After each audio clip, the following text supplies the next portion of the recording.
அஸ்ஸலாமு அலைக்கும் வரஹ்மத்துல்லாஹி வபரகாத்துஹு. பேரன்பிற்கினிய சகோதர சகோதரிகளை நம் அனைவர் மீதும் ஏக இறைவனுடைய அமைதியும் கருணையும் உண்டாகட்டுமாக என்கிற உயரிய பிரார்த்தனைகளோடு 696வது நாளாகவும் காசாவிலும் காசாவையொட்டிய பாலஸ்தீன பெருநிலப்பரப்பிலும் என்னவெல்லாம் நடக்கிறது என்கிற செய்திகளைத்தான் இன்றைக்கும் நாம் பார்க்க இருக்கிறோம். நமக்கெல்லாம் தெரியும், காசாவினுடைய யுத்தம் ஆரம்பித்து கிட்டத்தட்ட 2 ஆண்டுகளை நெருங்கி கொண்டிருக்கக்கூடிய இந்த சூழல்ல காசாவினுடைய இந்த போராட்டத்தில் பாலஸ்தீன விடுதலை இராணுவத்தினுடைய பல தளபதிகளை நாம் இழந்திருக்கிறோம்.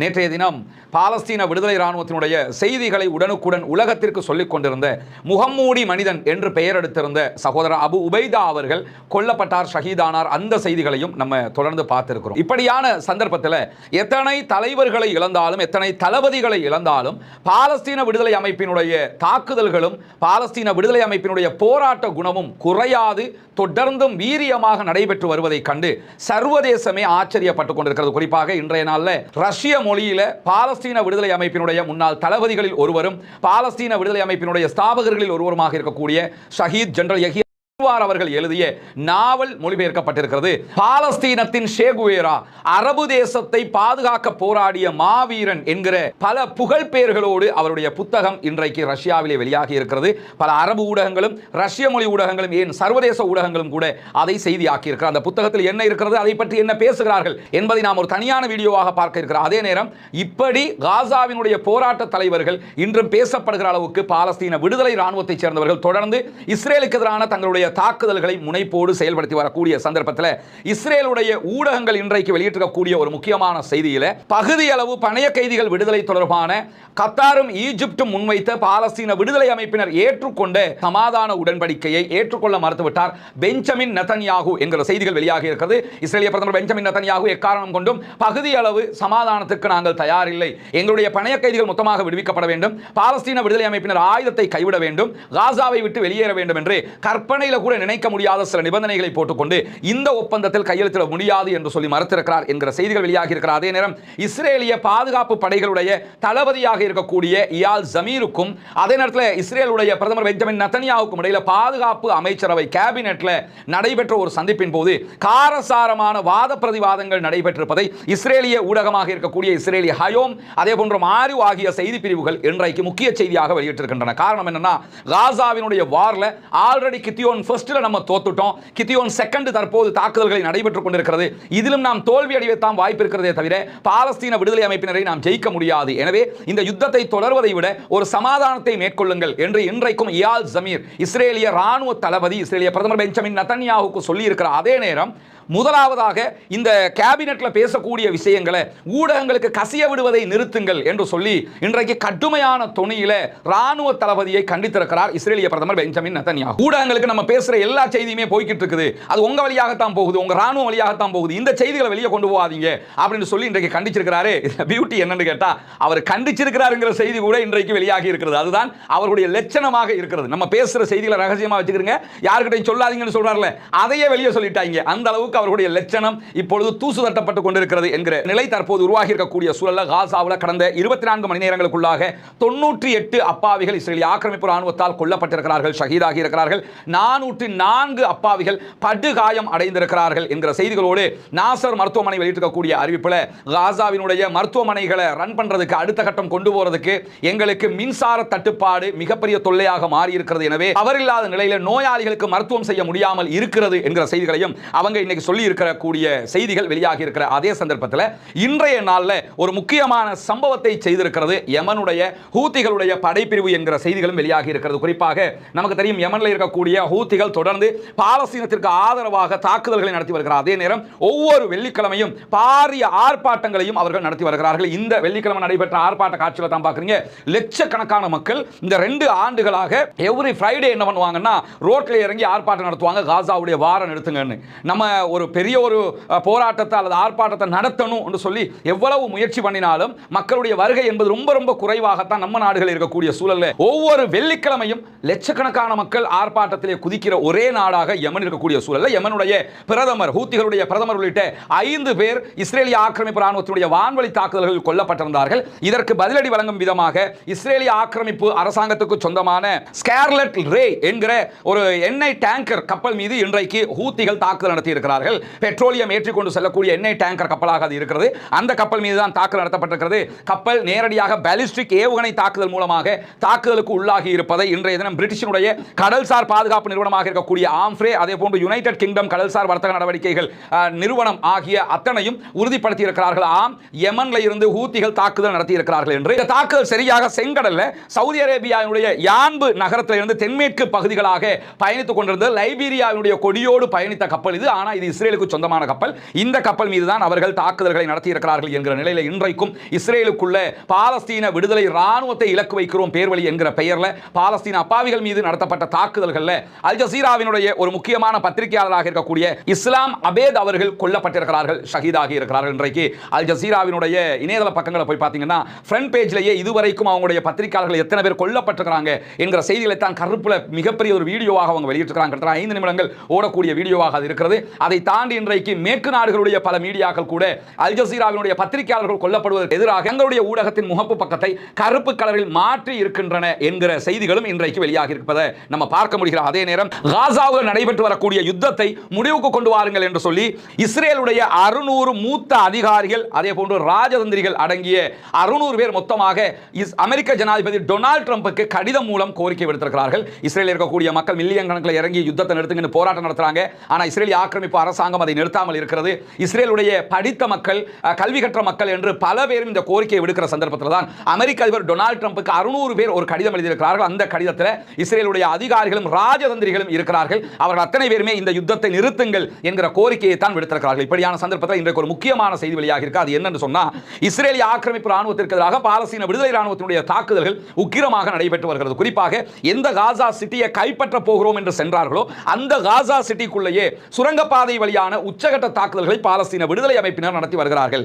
இந்த தாக்குதல்கள் எப்படி சாத்தியப்படுகின்றன என்பது தொடர்பாக இன்றைக்கு குதுஸ் நெட்வொர்க், அல் ஜசீரா உள்ளிட்டவைகள் ஒரு முக்கியமான செய்தியை வெளியிட்டிருக்கின்றன. இந்த செய்தி இஸ்ரேலிய ஊடகங்கள் வெளியிட்டிருக்கக்கூடிய செய்தியாக இருக்கிறது. அதைத்தான் அவர்கள் அரபுல வெளியிட்டிருக்கிறாங்க. இஸ்ரேலுடைய சேனல் 20 மேற்கோள் காட்டிய இஸ்ரேலிய அதிகாரிகள் சொல்லக்கூடிய ஒரு முக்கியமான தகவல்கள் என்னன்னு சொன்னா, பாலஸ்தீன விடுதலை ராணுவத்தைச் சேர்ந்தவர்கள் நாங்கள் அளித்த அவர்களுடைய சுரங்கப்பாதைகளை மீண்டும் மீண்டும் புதுப்பித்துக் கொண்டிருக்கிறார்கள். நாங்கள் குண்டு போட்டு பங்கர் பஸ்டர் பாம்களை போட்டு சில சுரங்கப்பாதைகளை அழிச்சிருக்கிறோம். அவற்றை எல்லாம் மீண்டும் அவங்க புதுப்பிச்சிடுறாங்க.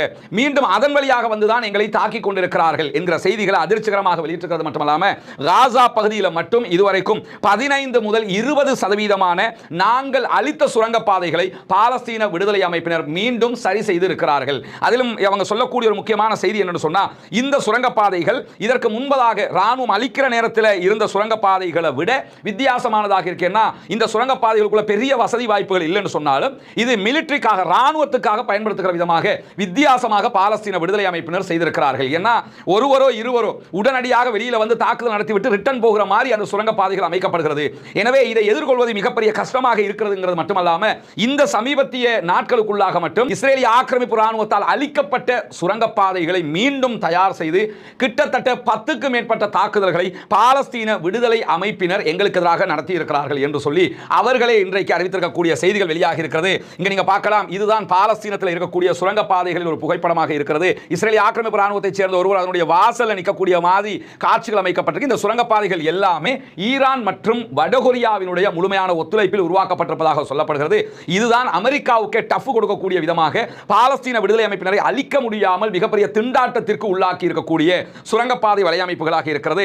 மாக்கோ என்கிற எபிரேய வலைதளத்தின் செய்தி பிரகாரம் எபிரேய மொழியில எழுதப்படுகிற ஒரு செய்தி பிரிவு இது. அந்த செய்தி பிரிவு வெளியிட்டிருக்கக்கூடிய ஒரு முக்கியமான செய்தியில பாலஸ்தீன விடுதலை அமைப்பினர் இதற்கு முன்பதாக பயன்படுத்திய விதமான மிக வசதியான மூலோபாய சுரங்கப்பாதைகளை பயன்படுத்துவதை விட இந்த தடவை என்ன பண்றாங்கன்னா, யுத்தத்திற்கென்று சிறப்பான சில சுரங்கப்பாதைகளை பயன்படுத்துகிறார்கள். இதுதான் எங்களை ஆச்சரியப்படுத்துகிறது என்று இஸ்ரேலிய ஆக்கிரமிப்பு ராணுவம் சொல்வது மட்டுமல்லாமல், இந்த சுரங்கப்பாதைகளை மறுசீரமைப்பதற்கு கூட கிட்டத்தட்ட 1 மாதம் முதல் 2 மாதங்கள் வரைக்கும் டைம் எடுக்கும்ங்கறாங்க. இப்படி டைம் எடுத்து இவங்க எப்படி அதை பண்றாங்க? இன்னும் சொல்ல போனா, இந்த சுரங்கப்பாதைகள் இப்ப யுத்தம் நடக்கிற நேரம் முழுவதும் காசாவுக்கு மேல குவாட் கேப்டர் பறந்துகிட்டு இருக்குது, ட்ரோன்கள் பறந்துகிட்டு இருக்குது, கண்காணிச்சுக்கிட்டு இருக்காங்க. அப்படி இருக்கும்போது இந்த மண்ணை எல்லாம் எப்படி வெளியே எடுக்கிறாங்க? இந்த மண்ணை வெளியில கொட்டினாலே இங்க ஒரு சுரங்கப்பாதை இருக்கிறது என்பதை கண்டுபிடிச்சிருவாங்களே. இந்த சுரங்கப்பாதைகளை உள்ளுக்குள்ளே இருந்தே தயாரிக்கிறாங்கன்னா அந்த மண்ணு எங்க போகுது என்கிற இந்த தலையை பிச்சுக்கிற பல கேள்விகள் இருக்கு. இந்த கேள்விகளுக்கெல்லாம் பாலஸ்தீன விடுதலை அமைப்பினர் தவிர வேறு யாரும் பதில் சொல்ல முடியாது அல்லாஹ்வுடைய உதவியால. ஏன்னா அவங்களுக்கு மட்டும்தான் தெரியும், யுத்தம் நடக்கும் போதும் சுரங்கம் தோண்டக்கூடிய ஒரே ஆட்களாக அவங்க மட்டும்தான் இருக்கிறாங்க. காசாவில் இயங்கக்கூடிய இஸ்ரேலிய ஆக்கிரமிப்பு ராணுவத்தினுடைய படைப்பிரிவு, அதே போன்று 162வது படைப்பிரிவு, 36வது படைப்பிரிவு ஆகிய 3 படைப்பிரிவினுடைய அதிகாரிகள் என்ன சொல்றாங்கன்னு சொன்னா, எங்களை பாலஸ்தீன விடுதலை அமைப்பு தொடர்ந்து ஆச்சரியப்படுத்தி கொண்டிருக்கிறது. இந்த மண் எங்க போகுது, எப்படி தோன்றாங்க, அதுக்குரிய மெஷினரிஸ் எப்படி இருக்குது, உள்ள சுரங்கம் தோன்றதுக்கு ஒரு தனி குரூப்பை வச்சிருக்காங்களா இல்லையா, எத்தனை ஆயிரம் பேர் பாலஸ்தீன விடுதலை அமைப்பு உள்ள இருக்கிறாங்க, இது எல்லாமே எங்களுக்கு மிகப்பெரிய சந்தேகத்தை எழுப்புகிறதே தவிர, ஆச்சரியத்தை எழுப்புகிறதே தவிர பதில் எங்களிடத்தில் இல்லை என்று சொல்லி அவங்க மாக்கோ என்கிற எபிரேய மொழி வலைதளத்துக்கு வழங்கி இருக்கக்கூடிய பேட்டியில் சொல்லியிருக்கக்கூடிய செய்திகளை நம்ம பார்க்க முடிகிற அதே நேரத்தில் இஸ்ரேலிய ஆக்கிரமிப்பு ராணுவத்தினுடைய கஃபீர் என்கிற படைப்பிரிவினுடைய நிலைகளுக்குள் திடீரென இந்த சுரங்கப்பாதைகள் வழியாக உள்ள நுழைஞ்ச பாலஸ்தீன விடுதலை அமைப்பினர் அங்க இருக்கக்கூடியவங்களை சுட்டு தள்ளிட்டு அவர்கள் யாருக்குமே எந்த பாதிப்பும் இல்லாமல் மீண்டும் அதே சுரங்கப்பாதை வழியாக தப்பித்து சென்றிருக்கிறார்கள். இதுல என்ன பியூட்டின்னு கேட்டா, இந்த சுரங்கப்பாதைகளை எதிர்கொள்ளும் விதமாக இன்றைக்கு வெளியாக இருக்கக்கூடிய தகவல் பிரகாரம் சுரங்கப்பாதைகளை எதிர்கொள்ளும் விதமாக இஸ்ரேலிய ஆக்கிரமிப்பு ராணுவத்தில் எந்த ஒரு ஸ்பெஷல் படைப்பிரிவுகளும் கிடையாது. இன்னைக்கு எத்தனை ஆண்டுகளாக இந்த யுத்தம் நடக்குது? 75 ஆண்டுகளாக சண்டை நடக்குது.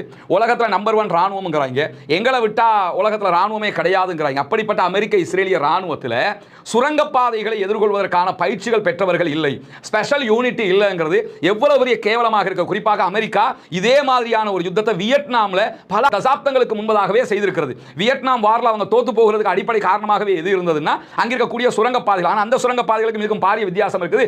அந்த சுரங்கப்பாதைகளில் ஒருத்தர் உள்ள போனாருன்னா இன்னொருத்தர் அந்த பகுதியாக வந்தாருன்னா அவருக்கு போக முடியாது. ஒரே வழியாகத்தான் போகணும், ஒரே வழியாகத்தான் வெளியே வரணும். ஏன்னா ஒருவர் மட்டும் பயணிக்கக்கூடிய விதமாகத்தான் வியட்நாமுடைய சுரங்கப்பாதைகள் இருக்கும். இன்றைக்கும் அதை டூரிஸ்ட் பிளேஸுக்காக ஒதுக்கி வச்சிருக்காங்க. டூரிஸ்டாக யாராவது வியட்நாம் போனா அவங்க என்ன பண்ணலாம்னா அந்த சுரங்கப்பாதைகளை பார்வையிட முடியும். ஆனால் காசாவுடைய சுரங்கப்பாதைகளை பொறுத்தவரையில ஹம்மர் வகையான பெரிய வெஹிக்கிள் எல்லாம் அதுக்குள்ள போக முடியும், பெரிய லாரிகளை உள்ள கொண்டு போக முடியும். ஒரு சுரங்கப்பாதை ராஜ்யத்தையே காசாவில் அவர்கள் வைத்துக் கொண்டிருக்கிறார்கள். ஜூலை மாத இறுதியில் இஸ்ரேலிய ஆக்கிரமிப்பு ராணுவம் ஒரு பாலஸ்தீன விடுதலை அமைப்பினுடைய சுரங்கப்பாதையை கைப்பற்றியதாக அறிவித்து என்ன பண்ணாங்க என்று சொன்னா, இதை நாங்கள் கைப்பற்றிருக்கிறோம் சொன்னாங்க. அவங்க விட்டுட்டு போன ஒரு சுரங்கப்பாதை.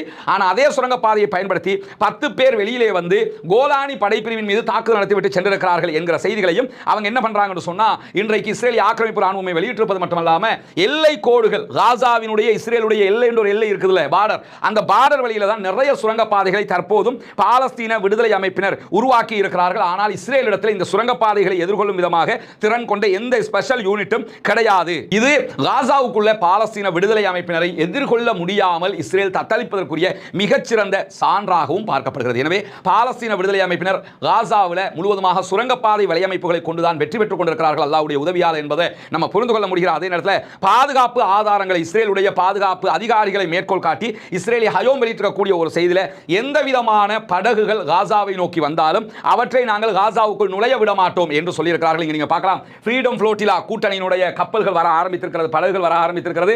கிட்டத்தட்ட 30,000 பேர் இந்த படகுகளில் வர்றாங்க. 1000க்கு மேற்பட்ட படகுகள் ஒரே நேரத்தில் காசாவுக்குள்ள வரப்போகுது.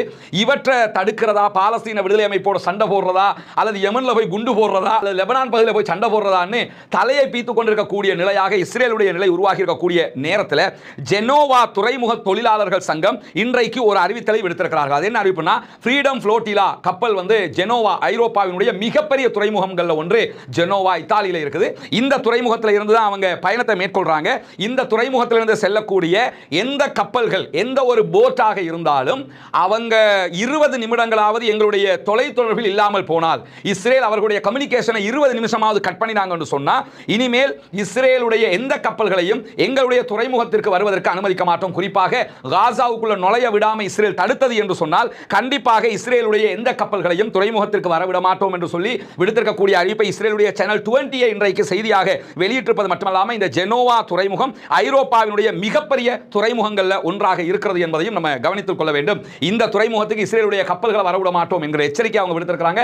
ஆயிரக்கணக்கான படகுகள்ல 30,000க்கு மேற்பட்ட போராளிகள் காசாவை நோக்கி உணவுகளை எடுத்துக்கொண்டு பயணிக்கிறார்கள். உலக வரலாற்றில் இப்படி ஒரு சம்பவம் நடந்ததே கிடையாது. அப்படியான ஒரு சம்பவம் தற்போது நடைபெற ஆரம்பித்திருக்கக்கூடிய சூழலில் தான் பாலஸ்தீன விடுதலை அமைப்பினர் இஸ்ரேலிய ஆக்கிரமிப்பு ராணுவத்தின் மெர்காவா டேங்க் ஒன்றை அளித்ததாகவும் அதே நேரத்தில் ஆட்களை ஏற்றுக்கொண்டு செல்கிற கேரியர் ஒன்றை அளித்ததாகவும் இன்றைக்கு செய்திகளை வெளியிட்டிருக்கக்கூடிய நேரத்தில் ஸ்லோவேனியா ஒரு அறிவிப்பை விடுத்திருக்கிறது.